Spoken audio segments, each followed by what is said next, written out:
Saya Samsudin Alimsyah, mari kita bicarakan demokrasi. Halo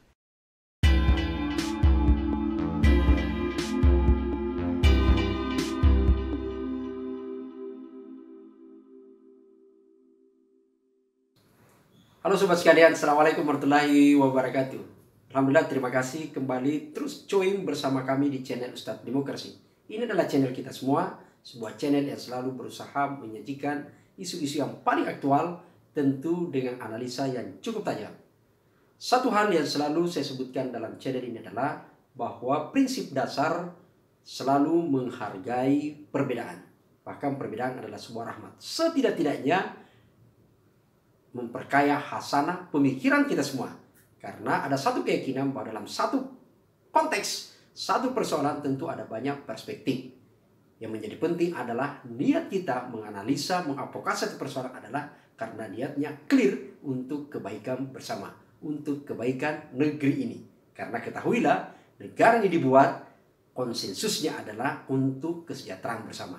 Tidak kemudian satu orang sejahtera, lalu kemudian yang lain ditindas. Karena itu sama saja mengingkari substansi, esensi kesepakatan terbentuknya sebuah negara.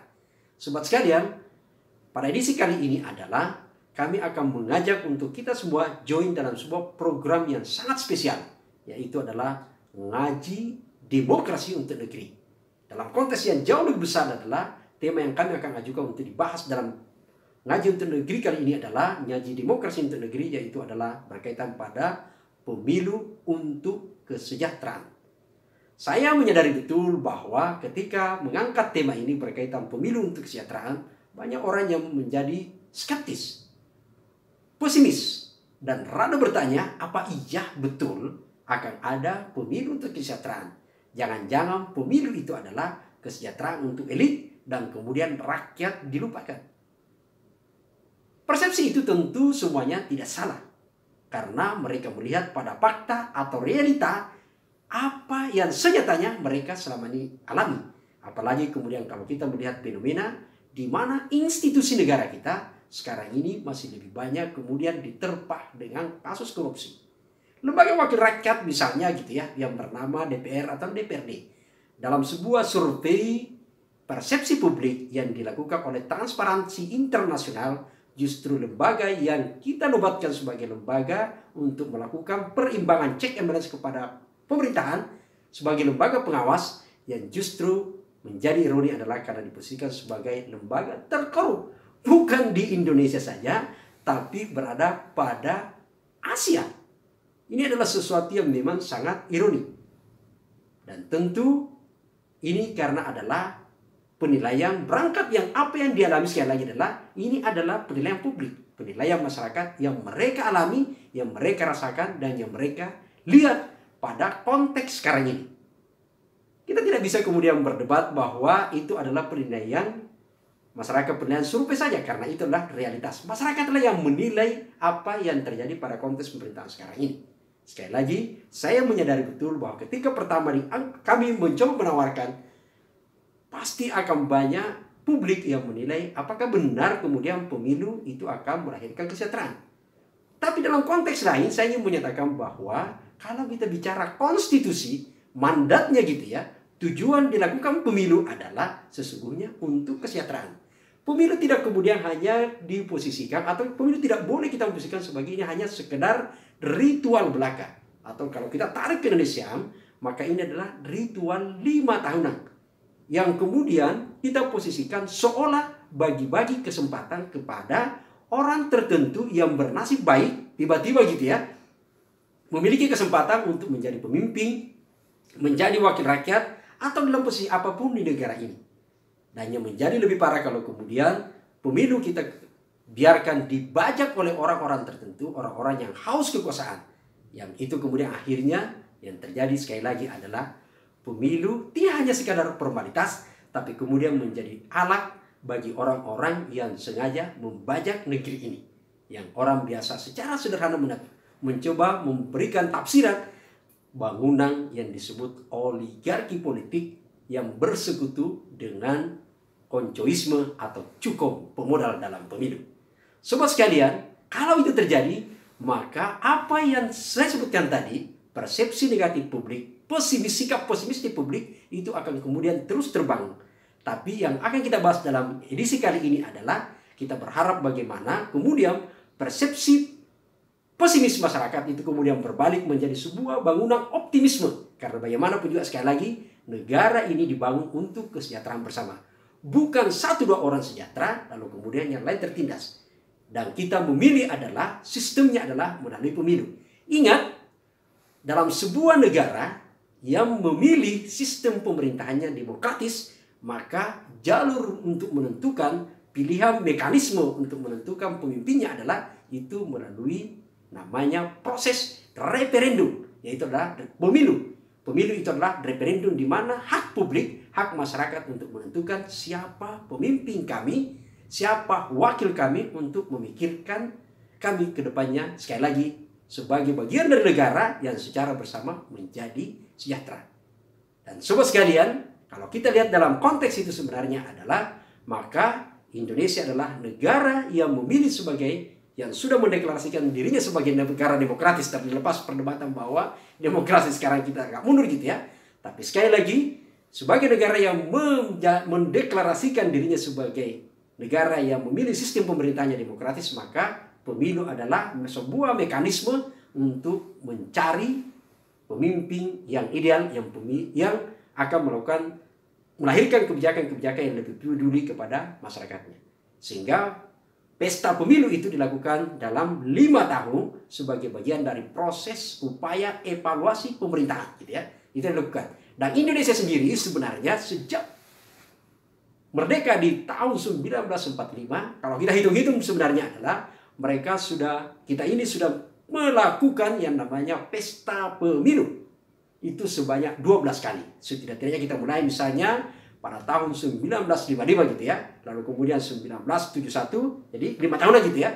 Jadi 1955, lalu kemudian sempat bergeser 1971, lalu kemudian 1977 gitu ya. Lalu kemudian 82, kemudian 87 gitu ya. Lalu kemudian 1992, 1997, nah, ada yang menarik karena ketika pemilu 1997 lalu kemudian dipercepat masuk ke 1999, yaitu adalah pada saat pasca reformasi. Jadi reformasi itu adalah tahun 98, kemudian disepakati pemilu dipercepat.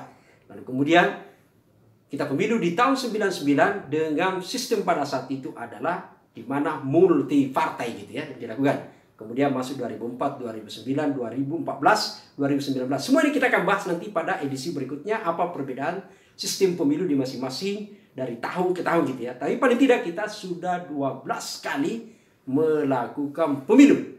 Sobat sekalian, dari setiap pemilu tentu ada evaluasi. Ada publik yang memilih dan ada orang yang dipilih. Ada mekanisme di sana, selalu melakukan perbaikan. Meskipun memang seperti yang saya sebutkan tadi, hasil dari pemilu itu belum bisa menjawab, memberikan harapan yang begitu maksimal, atau setidaknya kita menyatakan bahwa masih banyak publik yang menjadi kecewa karena hasil dari produk pemilu itu adalah belum bisa melahirkan yang disebutkan tadi untuk kesejahteraan. Memang betul gitu ya, bahwa pemilu untuk kesejahteraan itu ada banyak syarat untuk mencapai sebuah pemilu yang disebut pemilu yang bisa mewujudkan kesejahteraan. Ada misalkan pemilu berintegritas macam-macam gitu ya. Saya sendiri sebenarnya sudah menulis berkaitan dengan soal yang disebut prasyarat-prasyarat. Salah satu prasyarat untuk bisa mewujudkan pemilu untuk kesejahteraan. Dan tulisan ini sudah dimuat di sebuah jurnal di Jurnal Bawaslu DKI Jakarta gitu ya. Saya agak GR ini. Jadi saya sudah menulis gitu ya, dan tulisan itu sudah terbit dalam sebuah di buku Bawaslu DKI Jakarta ini. Ini ada banyak sebenarnya penulis di dalam berkaitan soal pendidikan pemilu untuk pemilu gitu ya. Ada banyak penulis di sana, ada 8 orang penulis gitu ya, dan salah satunya adalah saya ikut menulis ini. Saya ingin berterima kasih kepada Bawaslu DKI Jakarta karena mengajak publik untuk ikut berpartisipasi, membangun sumbansi pemikiran berkaitan dengan pemilu ke depan gitu ya. Karena sekali lagi bagaimanapun juga pemilu itu adalah untuk kesejahteraan. Ada banyak syarat yang harus dipenuhi untuk bisa mewujudkan pemilu untuk kesejahteraan. Untuk mencapai kesejahteraan melalui pemilu ada banyak syarat gitu ya. Dan semua itu kita akan bahas dalam program ngaji demokrasi untuk negeri. Misalnya kita coba sekedar gambaran untuk yang kita akan ulas ke depan gitu ya. Misalnya mulai dari sistem pemilu kita. Ini harus kita cek kembali gitu ya. Karena kenapa kemudian menjadi penting untuk kita cek kembali. Ingat, kalau kemudian kita mencoba membongkar sistem pemilu kita, yang saya sebutkan tadi belum bisa memberikan harapan begitu maksimal kepada publik, juga pada saat bersamaan memang kita harus sadari bahwa hampir setiap pemilu ada saja sengketa masuk di Mahkamah Konstitusi. Sebenarnya tidak ada masalah kalau orang sekedar bersengketa, tapi kemudian bagaimana kita menempatkan bahwa penyebab, modus-modus atau implikasi atau dampak yang membuat orang banyak masuk bersengketa di Mahkamah Konstitusi itu harus kita lihat, harus kita respon sebagai sebuah kekurangan yang harus kita kemudian lakukan perbaikan. Dan harusnya itu menjadi data untuk kemudian masuk menjadi bagian dari referensi perbaikan atas sebuah kebijakan atau setidaknya pada saat revisi undang-undang. Itu kita akan bahas nanti di bagian di sini gitu ya. Yang kedua dan juga kita akan bahas adalah selain pada mekanisme sistem pemilu, jadi selain sistemnya adalah undang-undangnya, yang kemudian mekanismenya, juga kita akan membahas paling tidak adalah peserta pemilunya gitu ya. Peserta pemilu itu siapa? Misalnya kita akan membahas tentu pada posisi partai politik. Ingat, dalam sebuah demokrasi syaratnya adalah ada partai politik. Ada peserta pemilu gitu ya. Peserta pemilu itu siapa? Yaitu adalah partai politik dan kemudian ada di situ adalah calon kepala negara gitu ya. Jadi kalau kita bicara peserta pemilu, caleg bukan peserta pemilu. Peserta pemilunya adalah partai politik. Bahkan sebenarnya saya selalu menyebut bahwa partai politik adalah laboratorium demokrasi. Hanya saja kemudian seperti yang selalu saya sebut bahwa partai politik bagian dari sebuah persoalan yang harus kita kaji bersama. Dan itu juga kita akan siapkan satu sesi tersendiri untuk membongkar seperti apa partai politik kita sekarang ini. Baik itu dari sisi mekanisme rekrutmen kadernya sampai kepada mekanisme pertanggungjawaban keuangannya. Ketika kemudian kita berbicara banyak aktor, banyak pemimpin yang korup, tentu tidak lepas dari partai politik. Karena bagaimanapun juga yang saya sebut tadi adalah partai politik laboratorium demokrasi. Hanya partai politiklah kemudian yang dipercaya di negeri ini untuk kemudian satu jembatan untuk bisa menjadi pejabat di negara ini yang disebut untuk menjadi kepala negara. Betul kemudian Anda bisa menjadi calon kepala negara, Anda akademisi, Anda pengusaha, itu boleh. Tapi tentu harus melalui pintu dukungan partai politik. Itu artinya seleksi pertamanya adalah berada di partai politik. Bahkan kita mengenal istilah ambang batas gitu ya. Ini kita akan bahas juga dalam edisi nanti yang berkaitan dengan soal dalam program ngaji demokrasi untuk negeri. Jadi kita akan bahas berkaitan dengan mekanisme pemilu, sistem pemilu, lalu kemudian peserta pemilu, dan yang juga yang menjadi penting adalah termasuk sebenarnya kita akan bahas berkaitan dengan ada banyak orang yang selalu menyebut setiap pemilu itu kosnya besar. Ada satu sesi yang kita akan membahas di situ adalah berkaitan soal yang mana disebut sebenarnya kos politik dan kenakalan politisi. Ini harus kita membuat sebuah terminologi yang tegas supaya kemudian kita akan melihat apakah betul kos politik itu selama ini mahal, untuk kemudian kita coba evaluasi masuk pada sistem pemilu kita, sistem kepartaian kita, atau jangan-jangan sebenarnya adalah yang banyak itu adalah uang kenakalan politisi, atau yang disebut adalah justru karena kita longgar memberikan ruang permainan masuk yang disebut adalah para pemodal atau cukom dalam pesta demokrasi.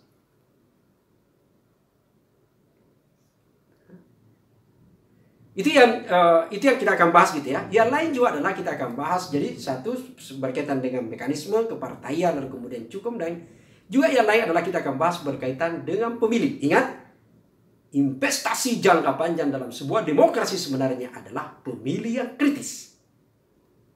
Kita sudah menggelontorkan duit sebenarnya selama ini dengan jumlah yang sangat besar melalui partai, lagi-lagi adalah melalui partai politik yang namanya adalah tanggung jawab untuk melakukan pendidikan politik bagi masyarakat.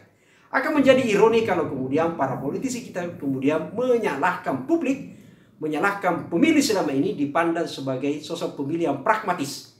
Akan mau ke TPS pemilu kalau duit, atau akan mau ke TPS kalau ada ongkos transport yang diberikan, disediakan dan macam-macam.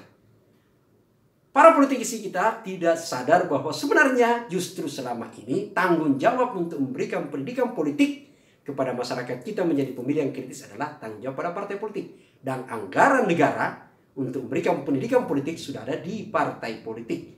Meskipun juga memang bukan berarti bahwa komponen lain, pemerintah dan termasuk masyarakat sipil, bukan berarti tidak boleh memberikan pendidikan politik masyarakat. Itu baik saja dilakukan gitu ya. Hanya saja tanggung jawab utamanya adalah berada pada partai politik. Ingat, pemilih yang kritis adalah bagian dari investasi jangka panjang kita dalam demokrasi. Maka ini kita akan bahas dalam segmen tertentu juga dalam ngaji demokrasi untuk negeri. Sobat sekalian, saya menyadari sekali lagi, kami menyadari betul bahwa dari rangkaian berbagai isu ini tentu ada banyak perspektif. Dan kami berkomitmen untuk dalam membahas ini akan menghadirkan berbagai pihak untuk membahas berkaitan satu tema dalam berbagai tema tersebut. Baik itu kemudian dari politisi benar, politisi misalnya pengurus partai, atau kemudian pengamat dan macam-macam. Kita akan berusaha untuk menghadirkan mereka. Sekali lagi, termasuk juga sebenarnya adalah kalau ada netizen kita menawarkan atau memberikan masukan saran gitu ya, dan bahkan menawarkan diri untuk menjadi narasumber, tidak ada masalah. Kami siap untuk mengundang untuk sebagai bagian yang akan berkontribusi. Kalau istilahnya kawan kami gitu ya, itu menyebut sedekah ilmu. Jadi bagi teman-teman yang punya pemikiran berkaitan dengan pemilu dan ingin bersumbangsi pemikiran di channel ini, dengan senang hati kami terima. Karena ini adalah bagian dari sedekah ilmu. Ingat, ilmu itu seperti dengan sumur.